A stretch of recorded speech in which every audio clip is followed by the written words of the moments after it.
Natai ako sa short. Ang takaw mo kasi. Huwag mo nga akong gayahin. Sabi ko kasi sa'yo kanina, huwag mo damihan. Dito ka pa talaga nagkalat. Pasensya na. Kainin mo, sorry mo. Hoy, ang sama mo naman, bobo ka. Huwag kang susuko.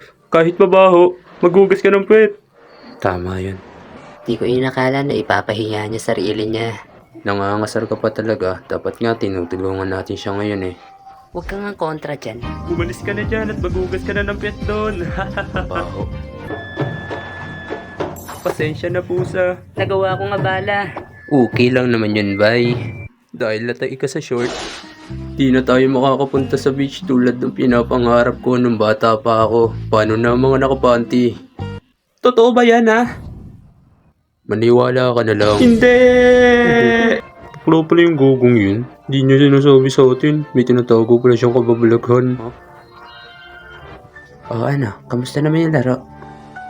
Kasi si Hinata bigla na lang siya natay sa short eh.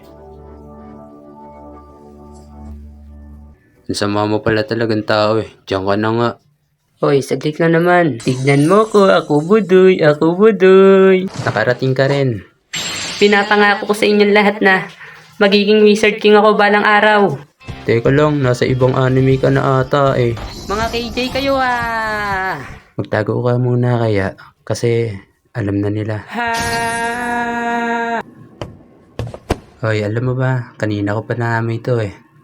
Amoy po to ko kasi naligo ka na ba ha? Sabihin mo nga sa akin yung totoo. Tangina mo.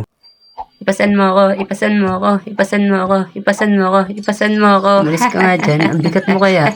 Tapos yung crush mo, may iba na din gusto. Shit, amoy putok tong katabi ko. Pwede bang umalis na to? Hindi ko matagal na. Meow, meow, meow.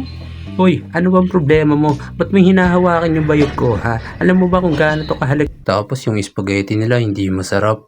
Kalain mo yun. Lumaki po ako sa farm, sir.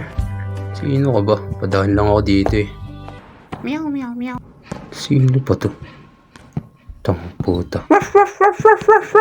Ikaw na nga pinahiram ng brief tapos winala mo pa. Ba't mo pinahiram? Manahimik ka. Yes, sir.